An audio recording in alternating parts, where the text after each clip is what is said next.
श्री हरिवंश आज श्री गाधी जी के जीवन चरित्र पर प्रकाश डालेंगे। श्री ब्रह्मा जी के पुत्र थे राजर्षि कुश। कुश के पुत्र थे कुशनाभ। राजा कुशनाभ के कोई पुत्र नहीं था, अतः श्रेष्ठ पुत्र की प्राप्ति के लिए इन्होंने पुत्रेष्ठी यज्ञ का अनुष्ठान किया। उस यज्ञ के अनुष्ठान काल में परम उदार ब्रह्म कुमार महाराज कुश ने इनकी देवता और पितरों के प्रति अगाध श्रद्धा देखकर ब्रह्मलोक से आकर आश्वासन दिया, बेटा कुशनाभ, तुम्हें अपने समान ही परम धर्मात्मा गाधी नामक पुत्र प्राप्त होगा। उसके द्वारा तुम्हें संसार में अक्षय कीर्ति उपलब्ध होगी। पृथ्वीपति कुशनाभ से ऐसा कहकर राजर्षि कुश आकाश में प्रविष्ट हो सनातन ब्रह्मलोक को चले गए। कुछ समय के बाद बुद्धिमान राजा कुशनाभ के यहाँ परम धर्मज्ञ गाधी नामक पुत्र हुआ। ये कानकुब्ज देश के राजा थे। महाराज गाधी दीर्घ काल तक पुत्रहीन रह गए।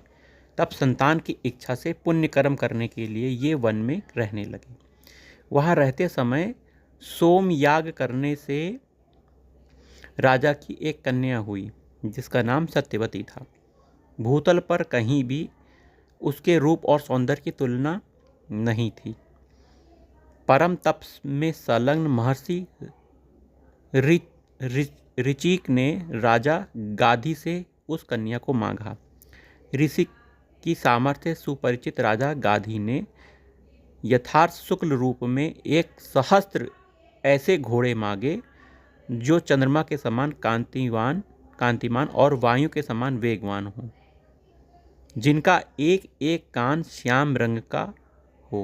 महर्षि ऋचिक ने वरुण देवता से 1,000 अस्त्र लेकर राजा गाधी को दिए। तब राजा गाधी ने अपनी कन्या को वस्त्र आभूषणों से विभूषित कर भृगुनंदन ऋचिक को दे दिया। इन्हीं महर्षि ऋचिक की कृपा से राजा गाधी के श्री विश्वामित्र जी सरीखे पुत्र रत्न हुए। राजा गाधी महान योगी, बड़े भारी तपस्वी थे।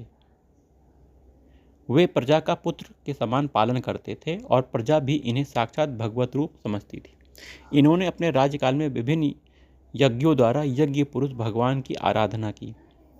इनका संपूर्ण जीवन साधनामय था। जब इन्होंने अपने पुत्र विश्वामित्र को राज्य पर अभिषिक्त करके शरीर को त्याग देने का विचार किया, तब सारी प्रजा इनसे नतमस्तक होकर बोली, प्रभु आप कहीं न जाएं, यहीं रहकर हमारी इस जगत के महान भय से रक्षा करते रहें।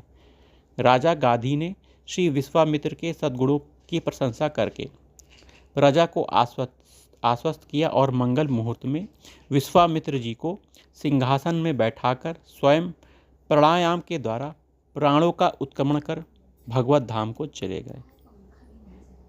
श्री गाधी जी महाराज की जय। राधा वल्लभ, श्री हरिवंश, श्री वृंदावन, श्री वंजन। जय जय श्री राधा।